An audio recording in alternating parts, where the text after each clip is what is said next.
الهداية بالهداية وأنقذنا من الضلالة بمحض الفيز والعناية، والصلاة والسلام على سيدنا محمد الذي هو الوقاية من الغواية، وعلى آله وأصحابه ذوي الرواية والدراية، صلاة وسلاما لا غاية لهما ولا نهاية. أما بعد، فأعوذ بالله من الشيطان الرجيم. بسم الله الرحمن الرحيم. إنا نحن نزلنا الذكر وإنا له لحافظون. وقال الله تبارك وتعالى: وأنتم الأعلون إن كنتم مؤمنين. وقال الله تبارك وتعالى: يا بني آدم قد أنزلنا عليكم لباسا يواري سوآتكم وريشا ولباس التقوى ذلك خير. صدق الله العظيم وصدق رسوله النبي الكريم، ونحن على ذلك لمن الشاهدين والشاكرين، والحمد لله رب العالمين. يا رب صل وسلم دائما أبدا على حبيبك خير الخلق كلهم. يا رب صل وسلم دائما أبدا على حبيبك خير الخلق كلهم. يا رب صل وسلم دائما أبدا على حبيبك خير الخلق كلهم. شور ہے ہو گئے دنیا سے مسلمان نابود، ایک شور ہے کہ ہو گئے دنیا سے مسلمان نابود. ہم یہ کہتے ہیں کہ تھے بھی کہیں مسلم موجود، وضع میں تم ہو نصارہ تو تمدن میں حنود. یہ مسلمان ہیں جنہیں دیکھ کے شرمائے یہود. برادران اسلام اور دینی و ایمانی بھائیوں، ہم جب کسی سے ہم کلام ہوتے ہیں، کسی سے گفتگو کا شرف حاصل کرتے ہیں، کسی سے کوئی بات کہہ رہے ہوتے ہیں، کوئی مضمون بیان کر رہے ہوتے ہیں، کوئی بات سمجھا رہے ہوتے ہیں، تو اس کا ایک مرکزی عنوان ہوتا ہے، ایک مرکزی مضمون ہوتا ہے جس کو آپ ہیڈ لائن کہہ سکتے ہیں، سرخی کہہ سکتے ہیں اردو میں. اس کے تحت گفتگو کی جاتی ہے، ایک عنوان قائم کیا جاتا ہے، پھر اس کے تحت نیچے پھر ذیلی عنوان بھی لگتے ہیں اور ایک ہیڈنگ ہوتی ہے. اس ہیڈنگ کے تحت گفتگو کی جاتی ہے. مثال کے طور پر یہ ممبر جس پر میں بیٹھ کے آپ سے مخاطب ہو رہا ہوں، ایک عنوان قائم کیا جائے کہ ممبر کیا چیز ہے، یہ عنوان ہے. پھر نیچے بیان کرنے والا بیان کرے گا. ممبر ایک ایسی چیز ہے جس پہ بیٹھ کے خطیب بیان کرتا ہے، جس پہ بیٹھ کے واعظ پڑھتا ہے، جس کے اوپر بیٹھ کر ایک ناصح نصیحت کرتا ہے، اور اس کے دائیں اور بائیں کچھ ایسے خاص نمایاں قسم کے نشان ہوتے ہیں، اور اس کی 3 پوڑیاں ہوتی ہیں، سیڑھیاں ہوتی ہیں. پھر جتنا اس کے اندر صلاحیت ہوتی ہے، جتنا کہنے والا اس کو کھول کر بیان کر سکتا ہے، وہ اپنے حساب سے اس کو بیان کرتا ہے. پھر اس میں آدھا گھنٹہ بھی لگ سکتا ہے، 5 منٹ بھی لگ سکتے ہیں، 10 منٹ بھی لگ سکتے ہیں، لیکن مضمون ایک ہوگا، عنوان ایک ہوگا، سرخی ایک ہوگی.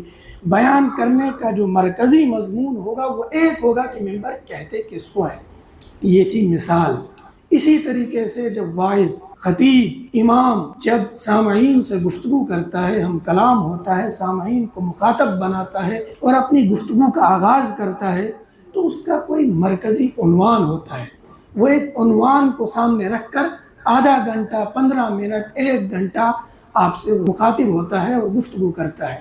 ٹھیک اسی طریقے سے مجھے بھی حکم ہوا اور پھر اللہ نے توفیق دی، ایک مضمون تجویز دیا جس کو میں بہت اہمیت کے ساتھ، بہت زیادہ ضرورت سمجھتا ہوں. اس کا مرکزی عنوان یہ تجویز کیا کہ مسلمانوں کی پستی اور اس کا ایک بنیادی سبب. کہ یوں ہی کوئی خیال آیا ہو، سویا ایک خواب آیا ہو اور میں نے اس کو تجویز کیا ہو. ہر بات، ہر معاملہ منشاء عزتی کے تحت ہوتا ہے. کوئی بات مسلمانوں کے یہاں اتفاق نام کی کوئی چیز ہے ہی نہیں، یہ تو اغیار کی چیز ہے. اور بالخصوص جب دین بیان ہو رہا ہو، جب اللہ اور اس کے رسول کی بات کو بیان کیا جا رہا ہو، پھر کیسے انسان کہے کہ یہ اتفاق ہو گیا، میری آپ کی بات اتفاقاً ہوئی، یا اللہ اور اس کے رسول کی بات اتفاقاً ہوگی. نہیں، حدیث میں آتا ہے من یرد اللہ بہ خیرا یفقہہ فی الدین، اللہ جس کے ساتھ بھلائی کا ارادہ کرتے ہیں اس کو دین کی سمجھ عطا کرتے ہیں۔ معلوم یہ ہوا آپ کا یہاں پر بیٹھ کے سننا، میرا یہاں پر بیٹھ کے بات کرنا، اور بالخصوص اللہ اور اس کے رسول کی بات کہنا اور اس کی توفیق کا ملنا، یہ منشاء عزتی ہے، یہ کوئی ویسے ہی خیال آیا ہوا نہیں ہے۔ تو میرا جو آج کا مرکزی مضمون ہے، میرے پاس کل 20 منٹ بچتے ہیں، اس میں کوشش کروں گا اس عنوان کے تحت آپ سے کچھ بات کر سکوں۔ میرے ایمانی بھائیوں، اس دین کا وعدہ اللہ پاک نے لے رکھا ہے۔ یہ جو دین مجھے اور آپ کو ملا ہے، اس دین کے تحفظ کا وعدہ یہ اللہ رب العزت کی طرف سے ہے۔ اِنَّا نَحْنُ نَزَّلْنَا الذِّكْرَ وَإِنَّا لَهُ لَحَافِظُونَ۔ اس آیت میں جو ذکر بیان کیا گیا، یہ صرف قرآن کو محیط نہیں ہے، یہ صرف اللہ کے نبی محمد عربی صلی اللہ علیہ وسلم کے فرمودات پر محیط نہیں ہے، صرف انہی کا اظہار کیے ہوئے نہیں ہے، بلکہ یہ پورے دین کو احاطہ کیے ہوئے ہے۔ اِنَّا نَحْنُ نَزَّلْنَا الذِّكْرَ وَإِنَّا لَهُ لَحَافِظُونَ۔ اللہ رب العزت فرماتے ہیں یہ جو دین ہم نے آپ کو عطا کیا ہے، اس کی حفاظت کا وعدہ ہم کرتے ہیں۔ مسئلہ کس کا ہے؟ اب اس پر حالات آئیں گے، مسائب دیکھ رہے ہیں، میں اور آپ دیکھ رہے ہیں کتنے باطل کے پیغام حملے ہو رہے ہیں، مسائب کے جھکڑ چل رہے ہیں، حالات آ رہے ہیں، پریشانیاں آ رہی ہیں، لیکن اس دین کے پیچھے سے کوئی آئے کہ ہم اس کو دیمک کی طرح چاٹ کر اس کو کھوکھلا کریں۔ آئے وسیم رضوی ماضی قریب میں آیا، اور اس سے پہلے کتنے لوگ آئے جنہوں نے اس کی آیتوں کو اجاگر کیا، قرآن کی آیتوں کو کچھ مخصوص آیتیں، اور کہا یہ جلا پسندی پر مبنی ہے، یہ مسلمانوں کو اور بالخصوص انسانیت کو اشتعال انگیزی پر ابھارتی ہیں۔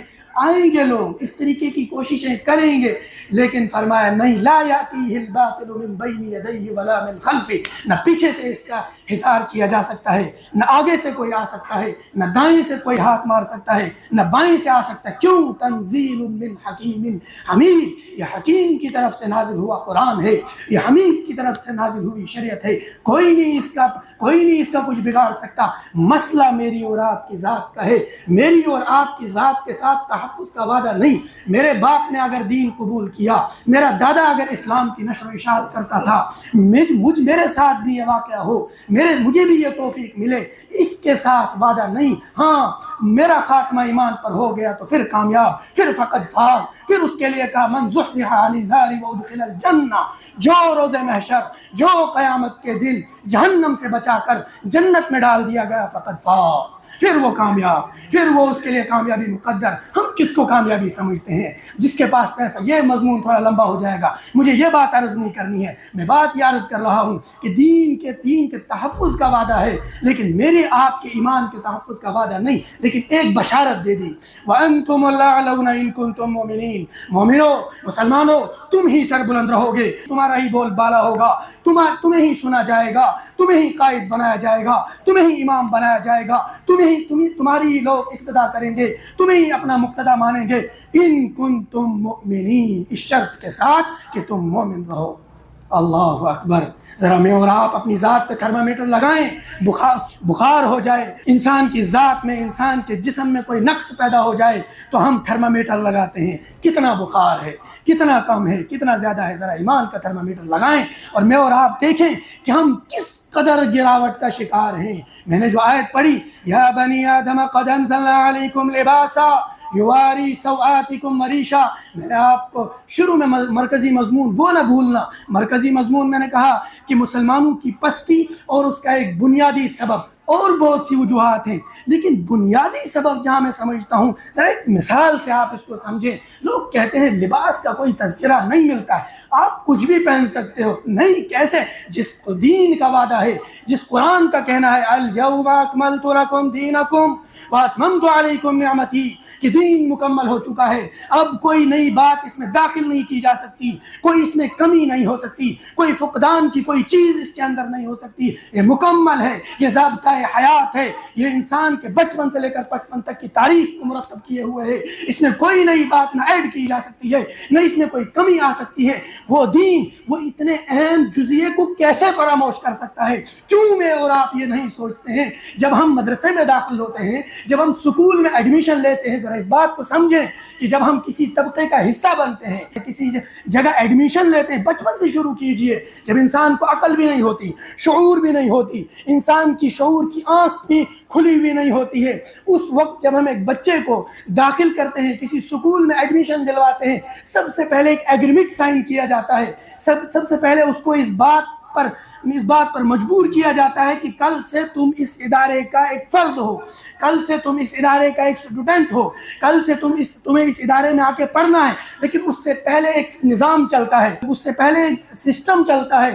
کیا ہے وہ سسٹم؟ آپ کے سامنے ایک پھڑکا آ جاتا ہے، آپ کو اس کے اوپر کچھ چند چیزیں لکھی ہوتی ہیں، یہ لوازمات، یہ ایک چیز، آخر میں کہا جاتا ہے یہاں پر سائن کرو۔ اگر آپ کو یہ تمام چیزیں پسند ہیں، اگر آپ یہ تمام چیزیں برداشت کر سکتے ہو، تو تب جا کے نیچے سائن کرنا۔ ایک بچے کا باپ یا بچہ یا پھر اسی طریقے سے آگے چلتے جاؤ، پورا طبقہ آگے بیان کر رہا ہوں، آگے چلتے جائیں گے، وہ پھر وہاں پر سائن کرتا ہے کہ کل سے میں اس ادارے میں داخل ہو گیا ہوں۔ ذرا بات کو سمجھنے کی ضرورت ہے، یوں ہی نہ ہم آئے کہ میں کہہ رہا ہوں، آپ سن رہے ہیں اور ایک مشغلہ چل رہا ہے، مزہ آ رہا ہے، بات سنائی جا رہی ہے، سنی جا رہی ہے، نہیں، ایک مقصد کے تحت، ایک منشور کے تحت یہاں پر جب بات کی جاتی ہے، یہ اللہ کے نبی صلی اللہ علیہ وسلم کا منبر ہے، یہاں سے جب کوئی بات کہی جا رہی ہوتی ہے، وہ ذمہ داری کے ساتھ کہی جا رہی ہوتی ہے، وہ ایک احساس کے ساتھ کہی جا رہی ہوتی ہے، اس کے پیچھے ایک مقصد ہوتا ہے۔ اس مقصد کو، بنیادی کنسپٹ کو سمجھانے کی غرض سے یہاں پر بیٹھا ہوں۔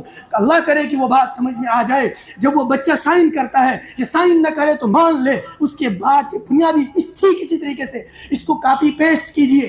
ٹھیک اسی طریقے سے جب ایک غیر اسلام والا اسلام میں داخل ہوتا ہے، وہ ایک کنسپٹ، وہ ایک سائن کرتا ہے۔ کیا سائن ہے؟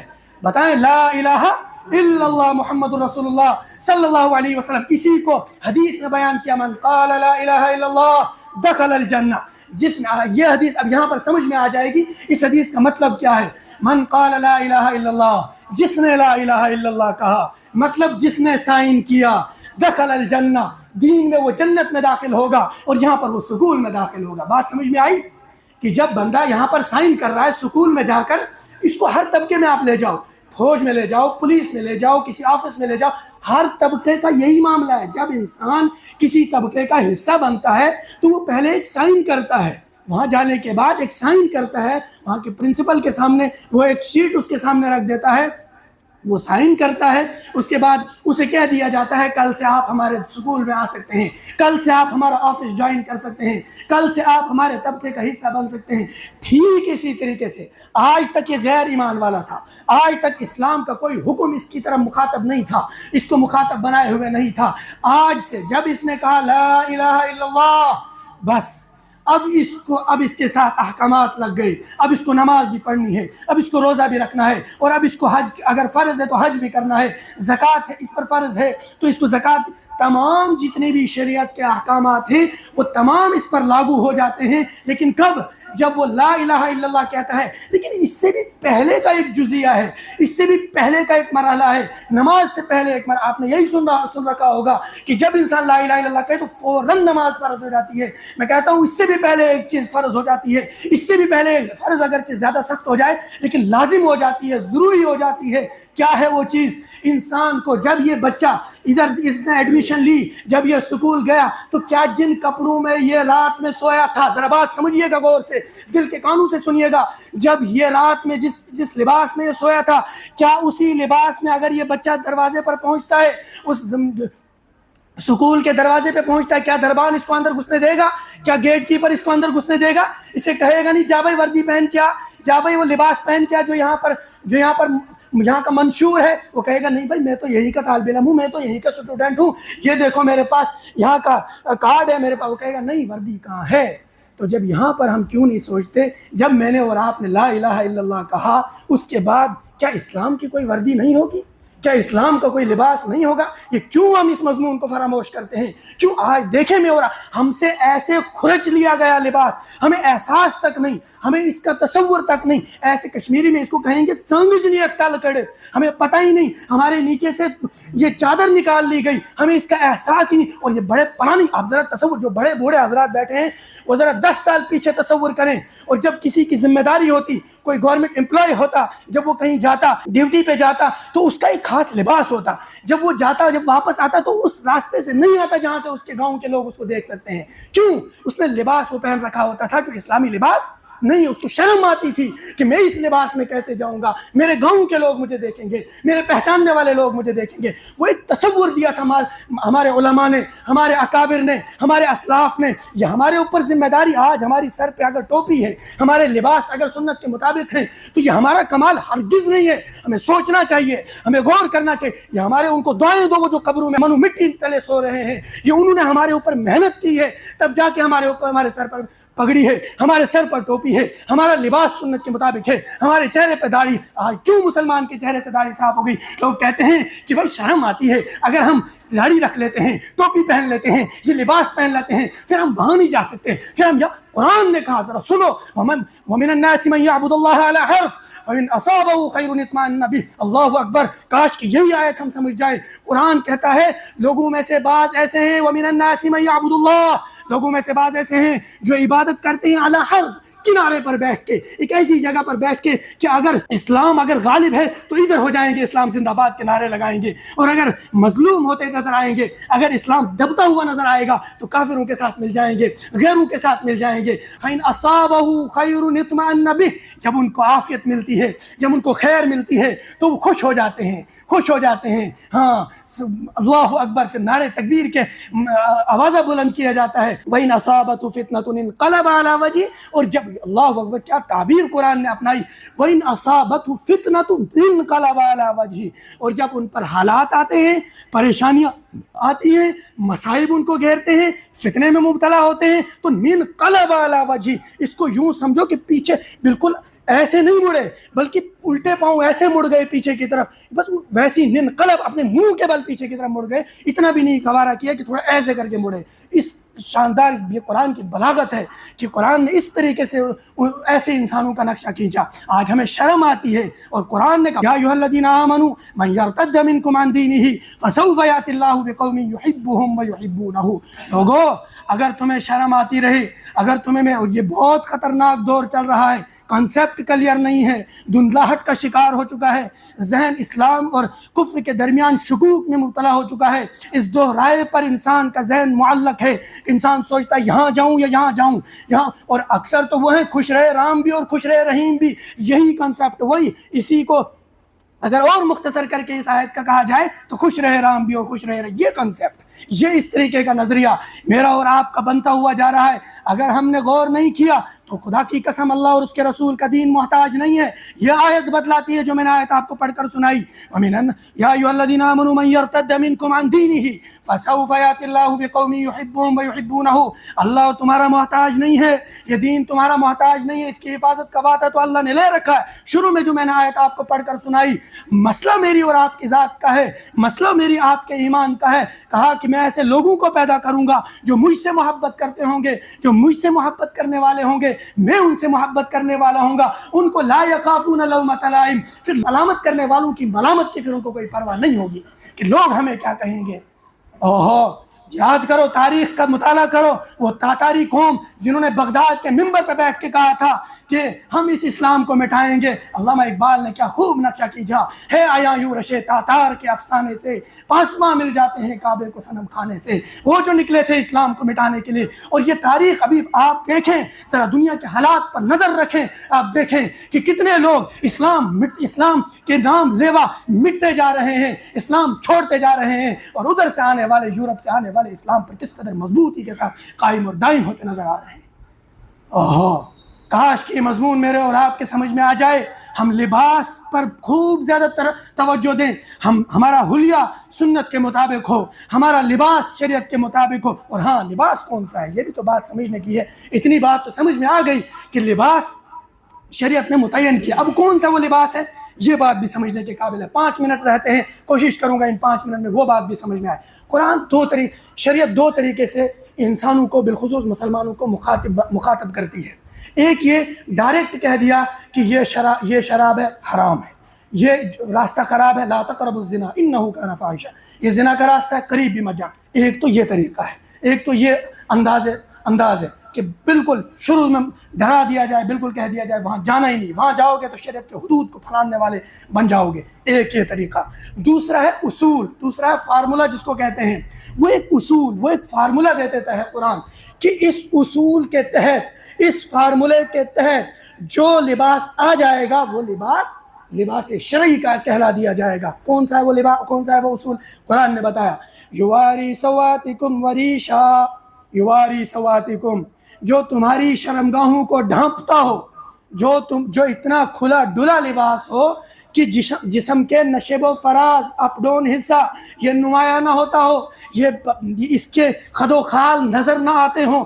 اور دوسرا جو اصول بتایا، دوسرا جو اس کے ساتھ شرط لگائی، وریشن، اور زینت کے اعتبار سے اچھا ہو، وہ دیکھنے میں بھی اچھا لگے، پاجامہ انسان نہ لگے، انسان ویسے ہی کوئی پاگل اٹھ کے پاگل نہ لگے، انسان مسلمان لگے، پہچانا جائے دور سے۔ مجھے دیکھو ذرا، کوئی کہے گا مجھے اس لباس میں کہ یہ ہندو ہے، کوئی کہے گا مجھے اس لباس میں کہ یہ یہودی ہے، کوئی کہے گا مجھے اس لباس میں یہ کوئی نصرانی ہے، دور سے کہے گا۔ اور شریعت کا منشور ہی یہی، شریعت چاہتی ہے، حضور چاہتے۔ اب دیکھو نا ذرا، جب قرآن نے عورتوں کے متعلق بات کہی کہ یا ایھا النبی قل لازواجک و بناتک و نساء المؤمنین یدنین علیہن من جلابیبہن ذلک ادنی ان یعرفن، قرآن نے کہا، حضور سے کہا گیا کہ آپ اپنے گھر کی عورتوں کو، اپنے مسلمان عورتوں کو، تمام کو ایک ایسی چادر اوڑھنے کا کہو جس سے ان کا جسم ڈھک جائے، یعنی ایک بڑی چادر اوڑھ لو۔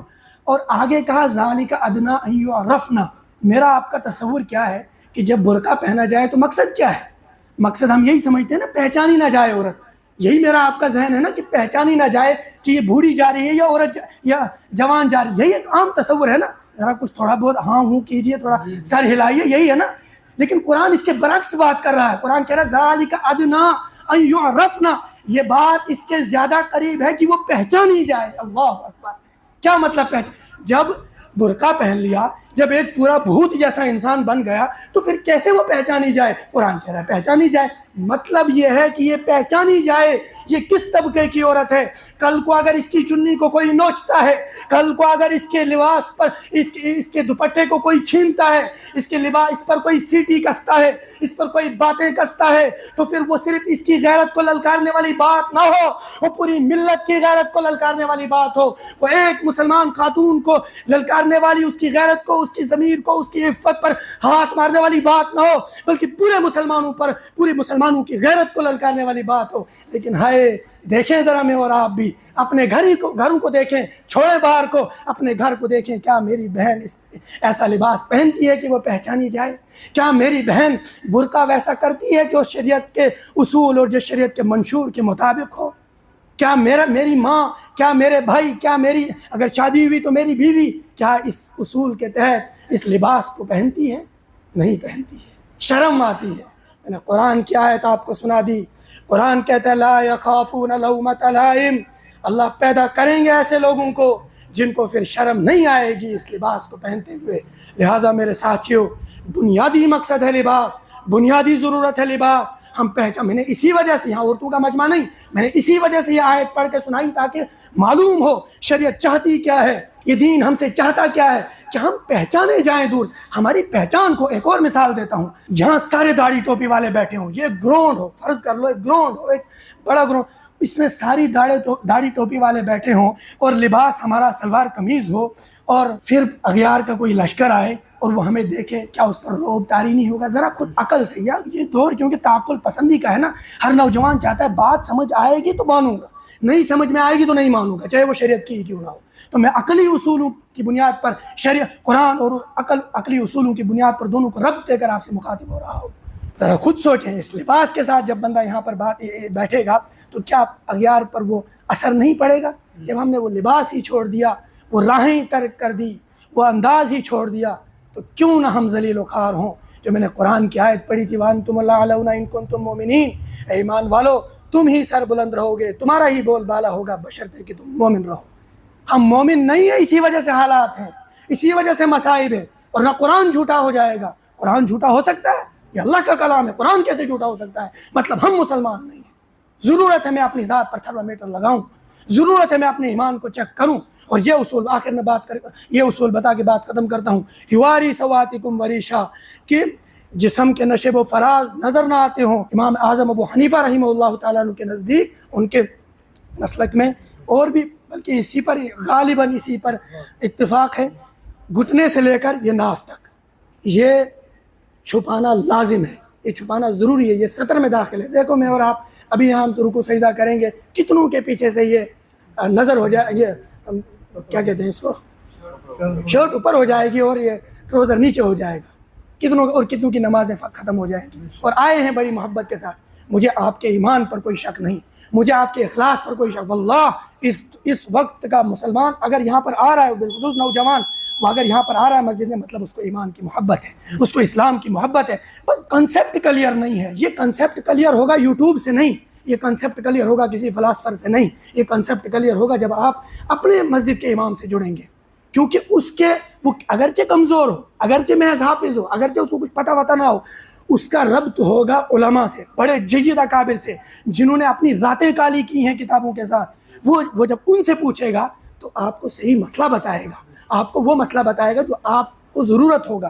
یعنی کچھ چیزیں گراؤنڈ ریالٹی کے تحت بتلائی جاتی ہیں، ویسی ہوائی فائر نہیں کیا جاتا ہے۔ تو خیر یہ تھوڑا سا دوسرا مضمون ہے، بات یہ سمجھ لیں کہ یواری سواتکم وریشا، جو اس اصول کے تحت، جو اس فارمولے کے تحت لباس آ جائے گا وہ لباس شرعی ہوگا۔ اب خود تھرمامیٹر لگائیں، کیا جو میں اور آپ ٹروزر پہنتے ہیں، کیا میں اور آپ جو پینٹ شرٹ پہنتے ہیں، یہ اس اصول کے تحت آتا ہے یا نہیں آتا ہے؟ آپ کو خود آپ کا دل جواب دے دے گا، آپ کو خود آپ کا نفس جھنجھوڑ دے گا کہ بھائی یہ لباس شریعت کے مطابق نہیں ہے، بھائی تو اسلام کے حدود سے نکلتا ہوا جا رہا ہے، کہیں ایسا نہ ہو کہ تو نکلتا چلا جائے اور ایک وقت آئے کہ پھر پچھتاوا ہی مقدر ہوگا، پھر کچھ اور نہیں ہوگا۔ اللہ میری آپ کی حفاظت فرمائے، اور جس بات کو سمجھانے کی کوشش کی گئی ہے اللہ کرے کہ میں بھی وہ بات سمجھ جاؤں اور آپ بھی وہ سمجھ جائیں۔ آمین وآخر دعوانا الحمدللہ۔